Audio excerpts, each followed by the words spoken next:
চৈত্র বৈশাখ মাসে জমিতে অলরেডি জল দাঁড়িয়ে গেছে, যেটা দেখতে পাওয়া যায় জ্যৈষ্ঠ আষাঢ় মাসে। তো অলরেডি এখন চৈত্র বৈশাখ মাস, তার মধ্যে দেখতে পাচ্ছি জমিতে জল দাঁড়িয়ে গেছে। আর এখানকার ধান, কাঁচা ধান পুরো মাটিতে নুয়ে পড়েছে, অর্থাৎ ভিজে পড়ে গেছে। তো দেখতে পাচ্ছেন এখানকার লাইন বাই লাইন কিন্তু ধান পুরো মাটিতে পড়ে গেছে। এই ধান এখনও পর্যন্ত কাঁচা রয়েছে। তো এই ধানগুলো কিন্তু অলরেডি জলে পড়ে গেছে, বুঝতে পারছো। তো প্রচণ্ড পরিমাণে বৃষ্টি হয়েছে, অর্থাৎ বর্ষা হয়েছে।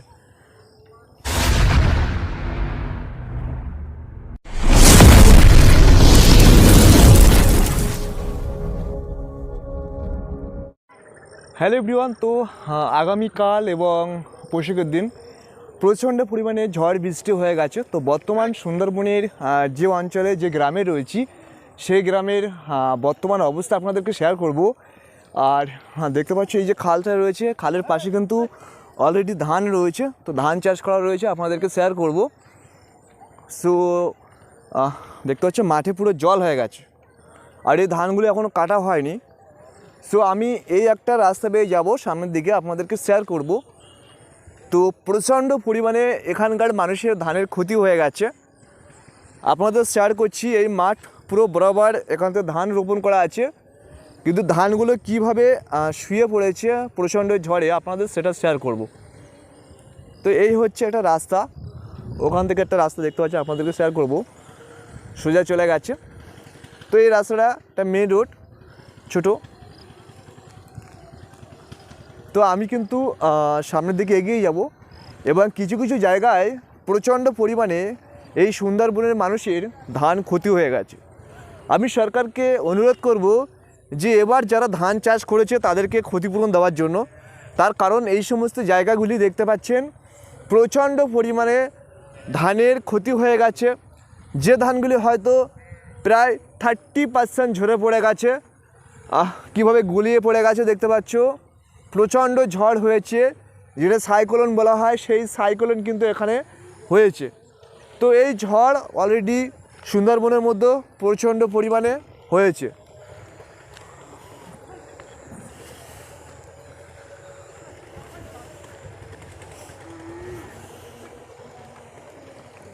আপনাদেরকে শেয়ার করব, এই দিকটাও আপনাদের শেয়ার করছি যে মাঠ বরাবর ধান রোপণ করা আছে, কিন্তু ধানের যে কতটা ক্ষতি হয়েছে সেটা এখানকার যারা কৃষক তারা কিন্তু বুঝতে পারছে।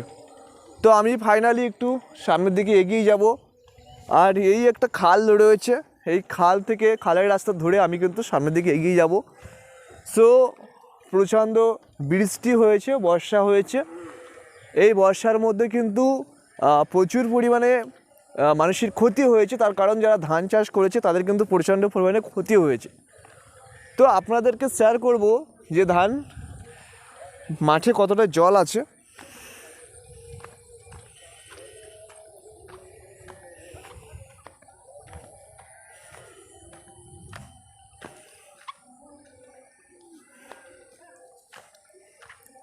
আমি কিন্তু ফাইনালি অলরেডি দেখতে পাচ্ছ আমি কিন্তু জুতো পরে কিন্তু নামছি এখন মানে অ্যাকচুয়ালি মাঠে কিন্তু ততটা কাদা হয়নি, অলরেডি জল আছে ঠিক আছে, কিন্তু মাঠে কিন্তু কাদা হয়নি। এখান থেকে কিছু ধান আপনাদের তো শেয়ার করব, আর এই দিকটা আপনাদের একটু শেয়ার করি।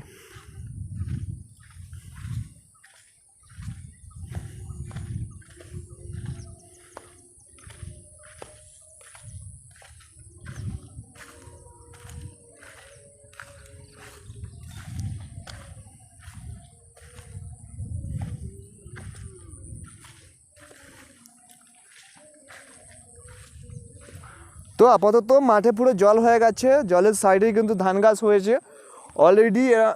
যারা ধান কাটবে, মানে এখানকার কৃষকরা যখন ধান কাটবে তখন কিন্তু টোটালি গাড়িতে কাটতে হবে। তার কারণ এখানে কিন্তু বুঝতে পারছো যে এই যে ধানগুলি রয়েছে, এই ধানগুলি কিন্তু টোটালি শুয়ে পড়েছে অলরেডি, নিচে পুরো ভেঙে পড়ে গেছে গাছগুলি। সো সেক্ষেত্রে কিন্তু এখানে গাড়ি দিয়ে ছাড়া কাটা যাবে না। এই সাইডে জল দেখতে পাচ্ছেন, এই জলটা কিন্তু এর মধ্যে জমা হয়ে রয়েছে। তো আপনাদেরকে শেয়ার করছি অলরেডি ধান কেমন হয়েছে।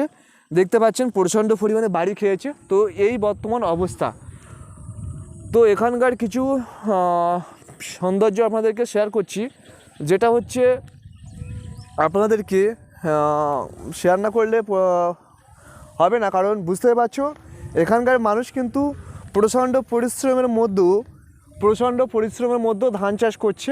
আর তারা কিন্তু ধান রোপণ করেছে, আর এই ধান যদি ক্ষতি হয়ে যায় তাহলে কিন্তু তাদের অনেক পয়সা লস হয়ে যাবে, টাকা লস হয়ে যাবে। কারণ এই ধান চাষটা করার মেন উদ্দেশ্য হলো এখানকার মানুষের এই গরমের ধান বিক্রয় করে যথেষ্ট পরিমাণে তারা কিছু পয়সা সঞ্চয় করে, অর্থ সঞ্চয় করে। এবার এই ধান যদি নষ্ট হয়ে যায় তাহলে কিন্তু তারা সেই টাকাগুলি সঞ্চয় করতে পারবে না, অর্থাৎ বুঝতে পারছো তারা কিন্তু অর্থগুলিকে সঞ্চয় করতে পারবে না। সুন্দরবনের বর্তমান যারা কৃষক রয়েছে তারা কিন্তু অনেকেই ভেঙে পড়েছে এবং খুব কষ্ট করে তারা যে ধান রোপণ করেছিল। তো এই যে প্রাকৃতিক দুর্যোগ হয়েছে এই প্রাকৃতিক দুর্যোগের জন্য কিন্তু তারা অনেকেই কষ্ট পাচ্ছে। তো আপনাদেরকে একটু শেয়ার করলাম। তো যাই হোক, আপনারা কিন্তু অবশ্যই কমেন্ট করে জানাবেন এই ভিডিওটা আপনাদের শেয়ার করেছি, যাতে করে ভিডিওটা আপনারা প্রত্যেকের কাছে শেয়ার করে ছড়িয়ে দেন। তো ফাইনালি এই ভিডিওটা আপনাদের শেয়ার করেছি এই কারণেই, আপনারা ভিডিওটা বেশি পরিমাণে শেয়ার করবেন এবং চ্যানেল নতুন হলে চ্যানেলটি সাবস্ক্রাইব করে পাশে থাকবেন। Thank you so much.